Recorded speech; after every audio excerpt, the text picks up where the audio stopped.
gosh. What is the size of that thing?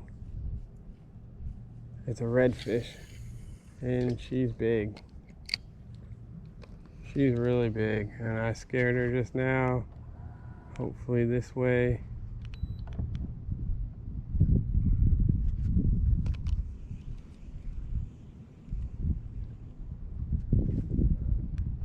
There's some black drum right there. They're super spooked. They're going towards my bait though. They're baby black drums. Is that him right there? All right, there's one checking out my bait, I think. Yep, he's sniffing it, sniffing it. Did he eat it? I think he just ate it. Yep, he just ate it. Oh gosh, no.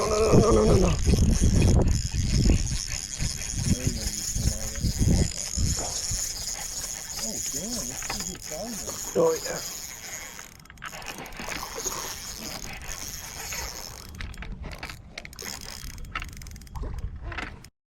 He's gonna take me in. No.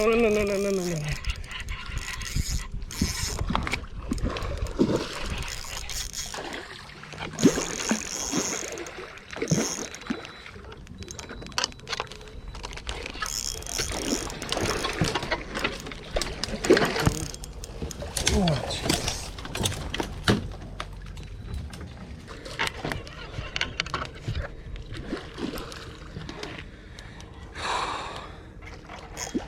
What was that fight? Oh boy. It's about the same size as the one I caught yesterday.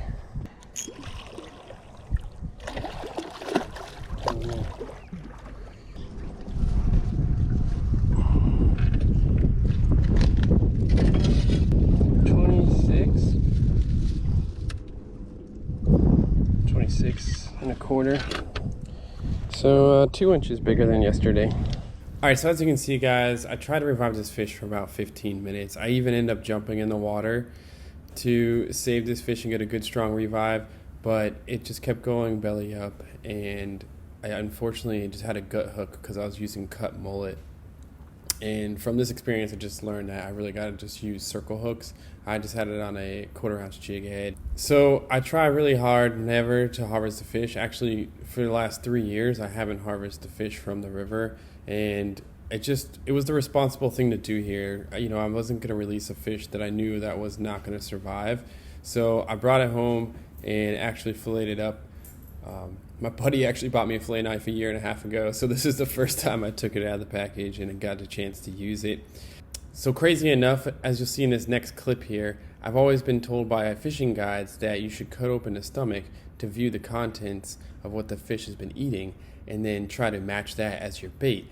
So I cut the stomach lining open, and there's actually like a small rattlesnake in the stomach, which really freaked me out because I usually just grab the stomach out by hand. But this time I cut open the belly first and then cut open the stomach. So luckily I didn't like grab the head of that rattlesnake or anything. But yeah, I just absolutely couldn't believe that there was a dead rattlesnake in here. So next time I go fishing, I guess I gotta use a rattlesnake like topwater lure or something. So viewer discretion is advised 100% if you do not want to see fish guts. This bad boy ate a snake. Rattlesnake? Definitely looks like a poisonous snake. Yeah. Yeah, it's got a rattle. Yeah. Ate a baby rattlesnake. Dude, that's wild. What up? It's your boy, Young Chef Boyardee, aka Young Bobby Flay, back at the house in the kitchen. Today we're gonna be making some mofongo and some black and red fish. I typically do not harvest fish from the river, but as you can see from the video, I honestly jumped out of the boat and spent probably over 20 minutes trying to get that redfish to kick off, and she just wouldn't revive. So unfortunately, we harvest that fish, and today we are going to honor it by making it into a smangtastic meal. So let's get started. First things first though. Let's get it. So we got our plantains here. They're a little more yellow than I like, but that's what we're gonna make the mofongo out of. Typically I like to use yucca as well, do like a 50-50 blend, but unfortunately we didn't have any of that today. And then we have the redfish already flayed up here. We're gonna make a nice blackening season for that. And we're gonna top it all off with like a spicy, garlicky mojo sauce. And I'm gonna show you all the steps to make this today.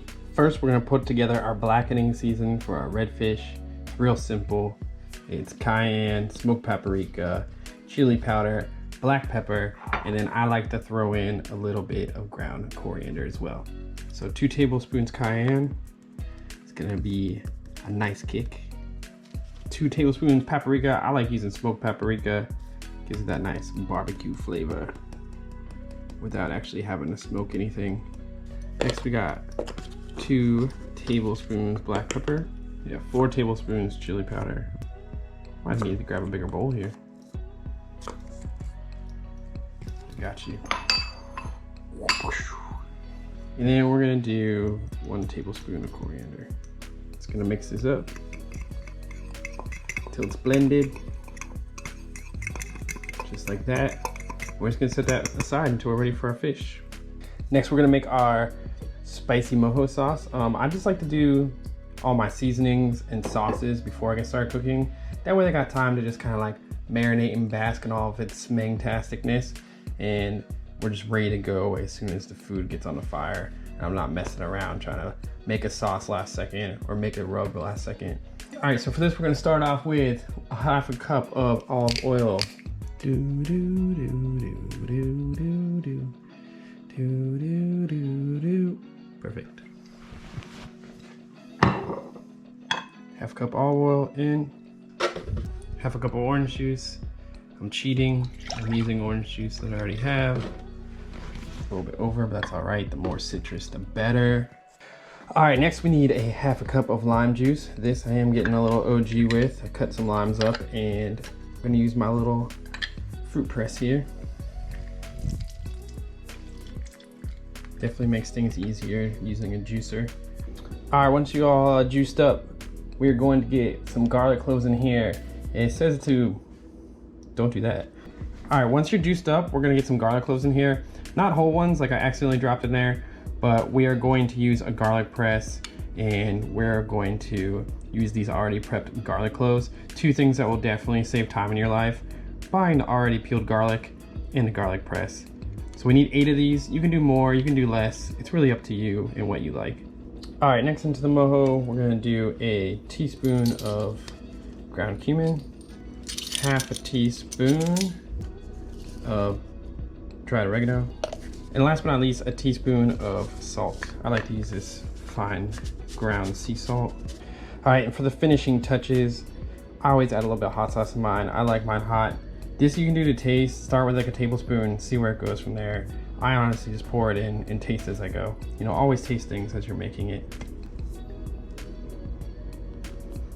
All right, so now that we have both of our blackening seasoning and our mojo sauce ready to go, we are gonna get started on the mofongo. But first, another beer break. Ah, yes sir. This is always the best sound.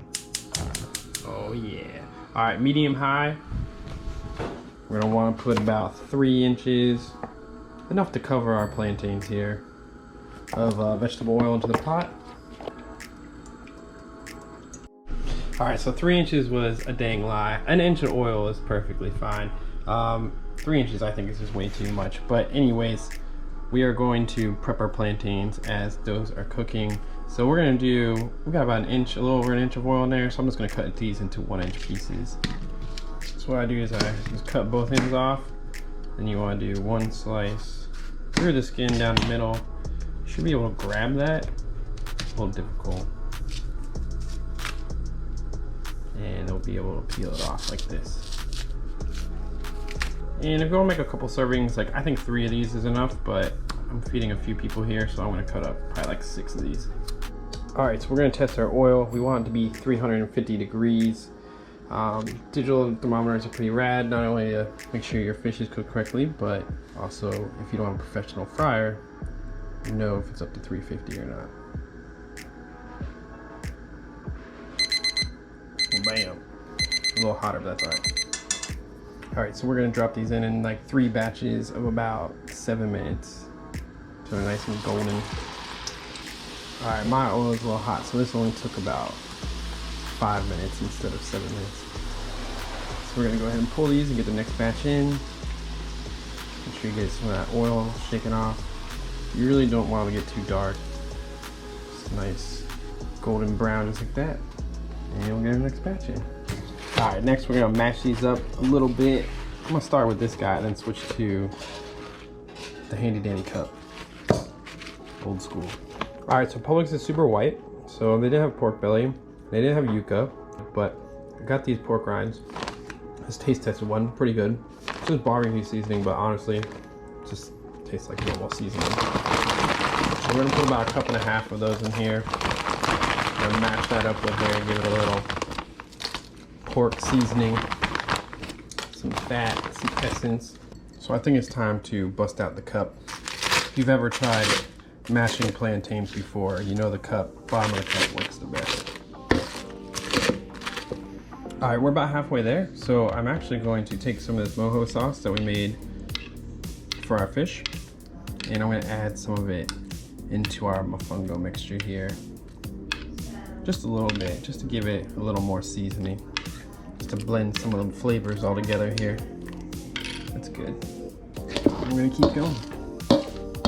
All right, topped it off with a little salt and pepper. Add a little bit more of the mojo sauce in there. And the pork cracklings actually gave it this little salty fat and crunchiness to it, which is amazing. So worked out pretty well, pretty happy with it. We're gonna set this aside and get started on our redfish.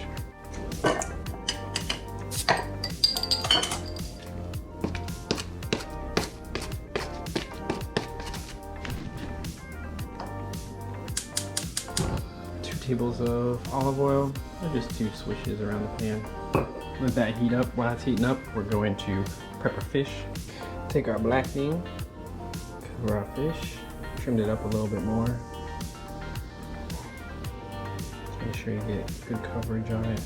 All right, got our fancy spatula, got oil around the pan, get these bad boys in.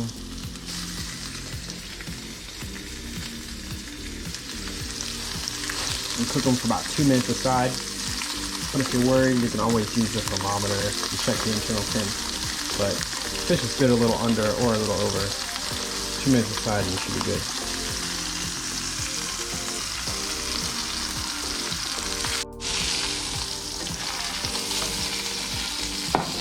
Nice one.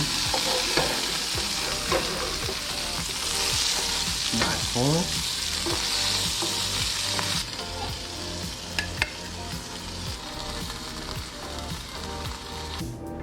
All right, to plate these bad boys, we're gonna do some mofongo first.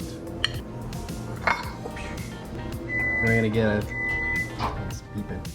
a chunky portion of blackened redfish. All right, next we got some leftover beans. And we're gonna try to not make look like diarrhea around the plate. All right, we're gonna drizzle our mojo on top. Get it all in there. Top it with a little parsley. Bust out our pork cracklings.